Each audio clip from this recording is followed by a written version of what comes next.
ಸ್ನೇಹಿತರೆ ನಮಸ್ಕಾರ, ನಿಮ್ಗೆಲ್ರಿಗೂ ನಮ್ಮ ನವ ಚಾನಲ್ಗೆ ಸ್ವಾಗತ. ಹಿಂದಿನ ವಿಡಿಯೋದಲ್ಲಿ ಇದೀಗ ನಾವು ಬಹಳಷ್ಟು ದಿನಗಳಿಂದ ವೇಟ್ ಮಾಡ್ತಿದ್ದಂತ ಒಂದು ನೋಟಿಫಿಕೇಶನ್ ಹೊರಬಿದ್ದಿದೆ. ಏನ್ ಬಹಳಷ್ಟು ದಿನಗಳು ವೇಟ್ ಮಾಡ್ತಾ ಇದ್ವಿ, ಶಿಕ್ಷಕರ ನೇಮಕಾತಿಗೆ ಸಂಬಂಧಪಟ್ಟಂತೆ, ಅದರಲ್ಲೂ ಪ್ರಮುಖವಾಗಿ ಕ್ರೈಸ್ಟ್ ಶಿಕ್ಷಕರ ನೇಮಕಾತಿಗೆ ಸಂಬಂಧಪಟ್ಟಂತೆ. ಸೊ ಬಹಳಷ್ಟು ದಿನಗಳಿಂದ ನಾವು ವೇಟ್ ಮಾಡ್ತಿದ್ವಿ. ಸೊ ಇದೀಗ ಅಫಿಷಿಯಲ್ ಆಗಿ ಅದು ಹೊರಗಡೆ ಬಿದ್ದಿದೆ. ಸೊ ನೀವು ಗಮನಿಸ್ತಾ ಹೋಗಬಹುದು. ಸೊ ನಿನ್ನೆ 10/7/2026 ಕರ್ನಾಟಕ ವಸತಿ ಶಿಕ್ಷಣ ಸಂಸ್ಥೆಗಳ ಸಂಘದ ಅಧೀನದಲ್ಲಿ ಬರುವಂತಹ ಮೊರಾರ್ಜಿ ದೇಸಾಯಿ ಸ್ಕೂಲ್ಗಳಾಗಿರ್ಬೋದು, ಕಿತ್ತೂರು ರಾಣಿ ಚೆನ್ನಮ್ಮ ಸ್ಕೂಲ್ಗಳಾಗಿರ್ಬೋದು, ಅಟಲ್ ಬಿಹಾರಿ ವಾಜಪೇಯಿ, ಶ್ರೀಮತಿ ಇಂದಿರಾ ಗಾಂಧಿ ಶಾಲೆಗಳು, ಡಾಕ್ಟರ್ BR ಅಂಬೇಡ್ಕರ್ ವಸತಿ ಶಾಲೆಗಳು. ಸೊ ಇವುಗಳಲ್ಲಿ ಉಳಿಕೆಯ ಮೂಲ ವೃಂದ ಜೊತೆಗೆ ಖಾಲಿ ಇರುವಂತಹ ವಿವಿಧ ಗ್ರೂಪ್ ಸಿ ವೃಂದದ ಶಿಕ್ಷಕರ ಹುದ್ದೆಗಳಿಗೆ ನೇರ ನೇಮಕಾತಿ ಮಾಡುವ ಸಂಬಂಧ ಕರ್ನಾಟಕ ಪರೀಕ್ಷಾ ಪ್ರಾಧಿಕಾರದಿಂದ ಆನ್ಲೈನ್ ಮೂಲಕ ಅರ್ಜಿಗಳನ್ನ ಆಹ್ವಾನಿಸಿದೆ. ಸೊ ನೀವು ಇಲ್ಲಿ ಗಮನಿಸಬಹುದು ಒಟ್ಟಾರೆಗೆ ಎಷ್ಟು ಹುದ್ದೆಗಳಿದಾವೆ ಅನ್ನುವಂಥದ್ದು. ಸೊ ಒಟ್ಟಾರೆಗೆ 725 ಹುದ್ದೆಗಳು ಈಗ ಕರೆದಿರುವಂತದ್ದು, ಜೊತೆಗೆ 42 ಹುದ್ದೆಗಳು ಇಂದಿನ ನೇಮಕಾತಿಯಲ್ಲಿ ಭರ್ತಿಯಾಗದೆ ಉಳಿದಂತ ಹುದ್ದೆಗಳು. ಅಂದ್ರೆ ಇದು ಸಹ ಕೌಂಟ್ ಆಗುತ್ತೆ. ಸೊ ನಾವೀಗ ಫಾರ್ ಎಕ್ಸಾಂಪಲ್ ಕನ್ನಡ ಭಾಷಾ ಶಿಕ್ಷಕರಂದ್ರೆ 100 ಪೋಸ್ಟ್ ಅಷ್ಟೇ ಇಲ್ಲ, ಒಟ್ಟಾರೆಗೆ 103 ಪೋಸ್ಟ್ ಇರುತ್ತೆ. ಸೊ ಕನ್ನಡ ಭಾಷಾ ಶಿಕ್ಷಕರು 103 ಪೋಸ್ಟ್, ಆಂಗ್ಲ ಭಾಷಾ ಶಿಕ್ಷಕರು 108, ಹಿಂದಿ ಶಿಕ್ಷಕರು 55, ಗಣಿತ ಶಿಕ್ಷಕರು 103, ವಿಜ್ಞಾನ ಶಿಕ್ಷಕರು 106, ಸಮಾಜ ಶಿಕ್ಷಕರು 154, ಗಣಕಯಂತ್ರ ಶಿಕ್ಷಕರು 57, ದೈಹಿಕ ಶಿಕ್ಷಣ ಶಿಕ್ಷಕರು 81. ನೋಡಿ ಈ ಭಾಗದಲ್ಲಿ ಕಾಣಿಸ್ತಾ ಇದೆ ಅಲ್ವಾ, ಕನ್ನಡ ಭಾಷಾ ಶಿಕ್ಷಕರು 100, ಆಂಗ್ಲ ಭಾಷಾ ಶಿಕ್ಷಕರು 100, ಹಿಂದಿ ಭಾಷಾ ಶಿಕ್ಷಕರು 50, ಗಣಿತ ಶಿಕ್ಷಕರು 100. ಇದು ನಮ್ಮ ಹಿಂದಿನ ಒಂದು ಆರ್ಥಿಕ ಅನುಮೋದನೆ ಕಳಿಸಿದಂತದ್ದು. ಸೊ ಅದ್ರ ಜೊತೆಗೆ 42 ಹುದ್ದೆಗಳ ಬ್ಯಾಕ್ಲಾಗ್ ಹುದ್ದೆಗಳೇನದವು ಅವು ಸಹ ಆಡ್ ಆಗಿದ್ದಾವೆ. ಇನ್ನ ಇದಕ್ಕೆ ಸಂಬಂಧಪಟ್ಟಂತೆ ಸೊ ಶೈಕ್ಷಣಿಕ ಅರ್ಹತೆ ಏನೆಲ್ಲ ಇರಬೇಕು ಅನ್ನೋದನ್ನ ನಾನು ಒಂದು ವಿಡಿಯೋವನ್ನ ಮಾಡ್ತೀನಿ. ಸೊ ಸಂಪೂರ್ಣವಾಗಿ ಪ್ರತಿಯೊಂದು ಭಾಷಾ ಶಿಕ್ಷಕರು ಏನೆಲ್ಲ ಒಂದು ಅರ್ಹತೆ ಅನ್ನುವಂಥದ್ದು ಇರಬೇಕು ಅನ್ನೋದನ್ನ ನಾನು ಈಗ ನೆಕ್ಸ್ಟ್ ವಿಡಿಯೋದಲ್ಲಿ ನಾನು ಅಪ್ಲೋಡ್ ಮಾಡಿರ್ತೀನಿ. ಸೊ ಜೊತೆಗೆ ನಾವು ಇಲ್ಲಿ ಏನ್ ಮಾಡ್ಬೇಕು, ಸೊ ನಮ್ಗೆ ಹೇಗೆ ಪರೀಕ್ಷೆ ಇರುತ್ತೆ, ಸೊ ಯಾವಾಗ ಪರೀಕ್ಷಾ ದಿನಾಂಕಗಳು ಪ್ರಾರಂಭ, ಸೊ ಆಗ ಇಲ್ಲಿ ಕಮೆಂಟ್ ನಾವಿಲ್ಲಿ ನೆಕ್ಸ್ಟ್ ನೋಡ್ತಾ ಹೋಗೋಣ. ಕ್ರಮ ಸಂಖ್ಯೆ 1ರಿಂದ 6ರ ಶಿಕ್ಷಕ ಹುದ್ದೆಗಳಿಗೆ ಕರ್ನಾಟಕ ಪ್ರಾಥಮಿಕ ಮತ್ತು ಪ್ರೌಢ ಶಿಕ್ಷಣ ಇಲಾಖೆ ನಡೆಸುವ ಶಿಕ್ಷಕರ ಅರ್ಹತಾ ಪರೀಕ್ಷೆ 2 ಅಥವಾ ಕೇಂದ್ರೀಯ ಮಾಧ್ಯಮಿಕ ಶಿಕ್ಷಣ ಮಂಡಳಿ ನಡೆಸುವಂತ ಕೇಂದ್ರ ಶಿಕ್ಷಕರ ಅರ್ಹತಾ ಪರೀಕ್ಷೆಯಲ್ಲಿ ಅರ್ಹತೆ ಹೊಂದಿರುವ ಅಭ್ಯರ್ಥಿಗಳು ಮಾತ್ರ ಅರ್ಜಿ ಸಲ್ಲಿಸಲು ಅರ್ಹತೆ ಹೊಂದಿರುತ್ತಾರೆ. TET compulsory. TET ಪೇಪರ್ 2 ಯಾರದಾಗಿರುತ್ತೋ ಅವರು ಮಾತ್ರ ಈ ಎಕ್ಸಾಮ್ ನ ಅಟೆಂಡ್ ಮಾಡಕ್ ಸಾಧ್ಯ. ಸೊ TET ಆಗಿಲ್ಲ ಅಂತಂದ್ರೆ ನೀವು ಎಕ್ಸಾಮ್ಗೆ ಅನರ್ಹರು ಅಂತ ಅರ್ಥ. ಇನ್ನ ವಯೋಮಿತಿ ಏನಿದೆ, ಸಾಮಾನ್ಯ ಅಭ್ಯರ್ಥಿಗಳಿಗೆ 45 ವರ್ಷ, 2A 2B 3A 3B ಅಭ್ಯರ್ಥಿಗಳಿಗೆ 48 ವರ್ಷ, ಪರಿಶಿಷ್ಟ ಜಾತಿ ಪರಿಶಿಷ್ಟ ಪಂಗಡ ಅಭ್ಯರ್ಥಿಗಳಿಗೆ 50 ವರ್ಷಗಳ ಕಾಲ ಇಲ್ಲಿ ನಿಮಗೆ ವಯೋಮಿತಿ ಸಡಿಲಿಕೆಯನ್ನು ಕೊಟ್ಟಿದೆ. ಸೊ ಇಲ್ಲಿ ನಮಗೆ ಯಾವೆಲ್ಲ ವ್ಯಕ್ತಿಗಳಿಗೆ ಇಷ್ಟೆಲ್ಲ ವಯೋಮಿತಿ ಇರುತ್ತೆ ಅಂತ ಕೊಟ್ಟಿದ್ದಾರೆ. ಇನ್ನ ಅರ್ಜಿ ಸಲ್ಲಿಸುವ ವಿಧಾನ ಸೇಮ್ http.cet.online.karnataka.gov.in ಅಲ್ಲಿ ನಾವು ಅರ್ಜಿಯನ್ನು ಸಲ್ಲಿಸಬಹುದು. ಅರ್ಜಿ ಸಲ್ಲಿಸೋದಕ್ಕೆ ಪ್ರಾರಂಭ ಆಗಿರುವಂತದ್ದು ಇನ್ನ 4 ದಿನಗಳಿದೆ. ಇವತ್ತು ದಿನಾಂಕ 11 ಅಂತಂದ್ರೆ 15ನೇ ತಾರೀಕಿಂದ ಮುಂದಿನ ಆಗಸ್ಟ್ 13ನೇ ತಾರೀಕುವರೆಗೂ ನೀವು ಅರ್ಜಿ ಸಲ್ಲಿಸಬಹುದು. ಜೊತೆಗೆ ಪೇಮೆಂಟ್ ಮಾಡೋದಕ್ಕೋಸ್ಕರ 1 ದಿನ ಎಕ್ಸ್ಟ್ರಾ ಕಾಲಾವಕಾಶವನ್ನ ಕೊಟ್ಟಿದ್ದಾರೆ. ಓಕೆನಾ. ಜೊತೆಗೆ ಸೊ ನಾವಿಲ್ಲಿ ತುಂಬಾ ಇಂಪಾರ್ಟೆಂಟ್ ಆಗಿ ಏನ್ ನೋಡ್ಬೇಕು ಅಂತಂದ್ರೆ ವೇತನ ಶ್ರೇಣಿ, ಎಷ್ಟು ಸ್ಯಾಲರಿ ಇದೆ ಏನಂದ್ರೆ. ಸೊ ನೇರ ನೇಮಕಾತಿ ಮೂಲಕ ಆಯ್ಕೆಗೊಂಡ ಅಭ್ಯರ್ಥಿಗಳು 2 ವರ್ಷ ಕಾಯಂ ಪೂರ್ವ ಅವಧಿಯಲ್ಲಿ ಇರ್ತಾರೆ, ಪ್ರೊಬೇಷನರಿ ಪೀರಿಯಡ್ ಅಂತ ಇರುತ್ತೆ. ಸೊ ವೇತನ ಶ್ರೇಣಿ 54,175ರಿಂದ ಹಿಡಿದು 99,400. ಸೊ ಅಲ್ಲಿ ಪಿಂಚಣಿ, KGD, ಸೊ PF ಕುರಿತು ಎಲ್ಲ ಸೌಲಭ್ಯಗಳನ್ನ ಕೊಟ್ಟಿದ್ದಾರೆ. ಇನ್ನು ಶುಲ್ಕ ಎಷ್ಟಿರುತ್ತೆ, ಅಮೌಂಟ್ ಎಷ್ಟನ್ನ ಪೇ ಮಾಡಬೇಕು ಅಪ್ಲಿಕೇಶನ್ಗೆ ಅಂತಂದ್ರೆ ಜನರಲ್ ಆಗಿ ಸೊ ನಮ್ಮ KEA ಡಿಪಾರ್ಟ್ಮೆಂಟ್ ಇರುವಂತದ್ದೇ, ಸೊ ಅದು ಕೊಡುವಂತದ್ದೇ ಪ್ರತಿಯೊಬ್ಬರಿಗೂ 750 ರೂಪಾಯಿ. ಮೀನ್ಸ್ ಸಾಮಾನ್ಯ ಅರ್ಹತೆ ಮತ್ತು ಇತರೆ ಪ್ರವರ್ಗಗಳಿಗೆ 750 ರೂಪಾಯಿ, ಅದರಲ್ಲಿ 500 ರೂಪಾಯಿ ಅರ್ಜಿ ಶುಲ್ಕ, 200 ರೂಪಾಯಿ ಪ್ರೊಸೆಸಿಂಗ್ ಫೀಸ್ ಅಂತ ಹೋಗುತ್ತೆ.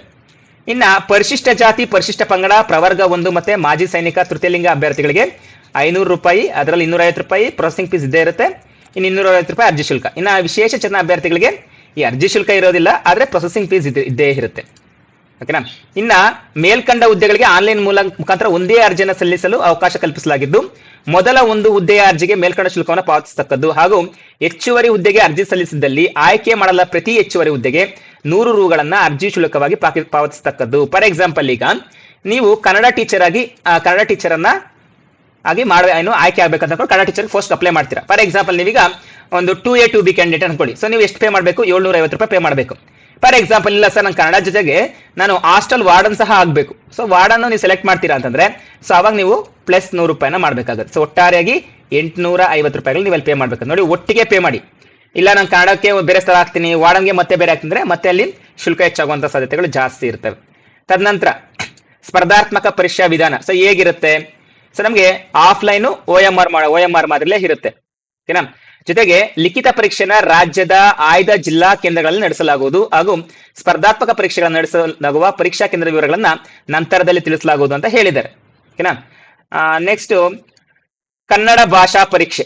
ನೋಡಿ, ಇದು ಯಾರಿಗಿರುತ್ತೆ ಅನ್ನೋದು ಗಮನ ಇಟ್ಕೊಂಡು ಕೇಳಿಸ್ಕೊಳ್ಳಿ. ಅಭ್ಯರ್ಥಿಯು ಕರ್ನಾಟಕ ಪ್ರೌಢ ಶಿಕ್ಷಣ ಪರೀಕ್ಷಾ ಮಂಡಳಿ ನಡೆಸುವ SSLC ಪರೀಕ್ಷೆಯಲ್ಲಿ ಅಥವಾ ರಾಜ್ಯ ಸರ್ಕಾರವು ಅದಕ್ಕೆ ತತ್ಸಮಾನವೆಂದು ಘೋಷಿಸಿದ ಯಾವುದೇ ಪರೀಕ್ಷೆಯಲ್ಲಿ ಅಥವಾ SSLC ಗಿಂತ ಉನ್ನತ ಮಟ್ಟದ ಪರೀಕ್ಷೆಯಲ್ಲಿ ಕನ್ನಡ ವಿಷಯವನ್ನ ಪ್ರಥಮ ಮತ್ತು ದ್ವಿತೀಯ ಭಾಷೆಯಾಗಿ ಅಭ್ಯಸಿಸದಿದ್ದರೆ, ಯಾರು ಅಭ್ಯಾಸ ಮಾಡಿರಲ್ವೋ ಅಥವಾ ಕನ್ನಡ ಮಾಧ್ಯಮದಲ್ಲಿ ಅಧ್ಯಯನ ಮಾಡಿ ಇಂತಹ ಪರೀಕ್ಷೆಗಳನ್ನ ಪಾಸ್ ಮಾಡದಿದ್ರೆ ಆಯೋಗ ಅಥವಾ ಇನ್ನಿತರ ಯಾವುದೇ ಪ್ರಾಧಿಕಾರವು ಈ ಹಿಂದೆ ನಡೆಸಿದ ಕನ್ನಡ ಭಾಷೆಯ ಪರೀಕ್ಷೆಯಲ್ಲಿ ಉತ್ತೀರ್ಣರಾಗಿದ್ದರೆ ಅಂತಹ ಅಭ್ಯರ್ಥಿಗಳಿಗೆ ಕನ್ನಡ ಭಾಷಾ ಪರೀಕ್ಷೆಯಿಂದ ವಿನಾಯಿತಿ ನೀಡಲಾಗುತ್ತದೆ. ಇಲ್ಲವಾದಲ್ಲಿ ಕನ್ನಡ ಕಡ್ಡಾಯ ಭಾಷಾ ಪರೀಕ್ಷೆಯು ಬಹು ಆಯ್ಕೆ ಮಾದರಿ ಪ್ರಶ್ನೆಯಾಗಿದ್ದು ಗರಿಷ್ಠ 150 ಅಂಕಗಳನ್ನು ಒಳಗೊಂಡಿರುತ್ತೆ. ಅಭ್ಯರ್ಥಿ ಅದರಲ್ಲಿ 50 ಅಂಕಗಳನ್ನ ಗಳಿಸತಕ್ಕದ್ದು. ಗೈರು ಹಾಜರಾದ ಅಥವಾ ಕನಿಷ್ಠ 50 ಅಂಕಗಳನ್ನು ಗಳಿಸಿದ ಅಭ್ಯರ್ಥಿಗಳು ಆಯ್ಕೆ ಪ್ರಕ್ರಿಯೆಗೆ ಅರ್ಹರಾಗುವುದಿಲ್ಲ ಎನ್ನುವಂತ ಮಾಹಿತಿಯನ್ನು ಕೊಟ್ಟಿದ್ದಾರೆ. ಸೊ ಇನ್ನ ಪ್ರಶ್ನೆ ಪತ್ರಿಕೆ ಹೇಗಿರುತ್ತೆ ಅನ್ನೋದನ್ನೇ ನಾನು ಒಂದು ವಿಡಿಯೋವನ್ನ ಮಾಡ್ತೀನಿ. ಸೊ 2-3 ವಿಡಿಯೋ ಮಾಡ್ತೀನಿ. ಬಟ್ ಏನ್ ಮಾಡ್ಕೋಬೇಕು, ನೀವು ಇಲ್ಲಿ ಅರ್ಥ ಸರಿಯಾಗಿ ಗಮನಿಸ್ಕೊಳ್ಳಿ. ಸ್ಪರ್ಧಾತ್ಮಕ ಪರೀಕ್ಷೆಗೆ ವಿವರವಾದ ವೇಳಾಪಟ್ಟಿನ ಪ್ರಾಧಿಕಾರ ವೆಬ್ಸೈಟ್ ನಲ್ಲಿ ನಂತರ ಪ್ರಕಟಿಸಲಾಗುವುದು.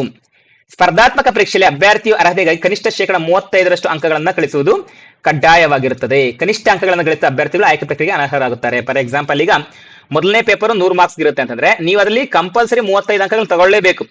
ಇನ್ನೊಂದು ಪೇಪರ್ ಇರುತ್ತೆ 100 ಮಾರ್ಕ್ಸ್ಗೆ, ಅದರಲ್ಲಿ ನೀವು 100ಕ್ಕೆ 90 ಅಂಕಗಳು ತಗೊಂಡ್ರು ಮೊದಲನೇ ಪೇಪರ್ ಅಲ್ಲಿ ನೀವು 35 ಅಂಕ ತೆಗೆದುಕೊಂಡಿಲ್ಲ ಅಂತಂದ್ರೆ ಸೊ ನೀವು ಅನರ್ಹರೇ ಅಂತಾನೆ ಅರ್ಥ. ಸೊ ಓಕೆನಾ. ಜೊತೆಗೆ ತುಂಬಾ ಮೋಸ್ಟ್ ಇಂಪಾರ್ಟೆಂಟ್ ಏನಂತಂದ್ರೆ ವ್ಯಾಲ್ಯೂಯೇಷನ್ ಯಾವ ರೀತಿಯಾಗಿರುತ್ತೆ, ನೆಗೆಟಿವ್ ವ್ಯಾಲ್ಯೂಯೇಷನ್ ಇದ್ದೇ ಇರುತ್ತೆ KA ಮಾಡ್ತಾ ಇರೋದ್ರಿಂದ.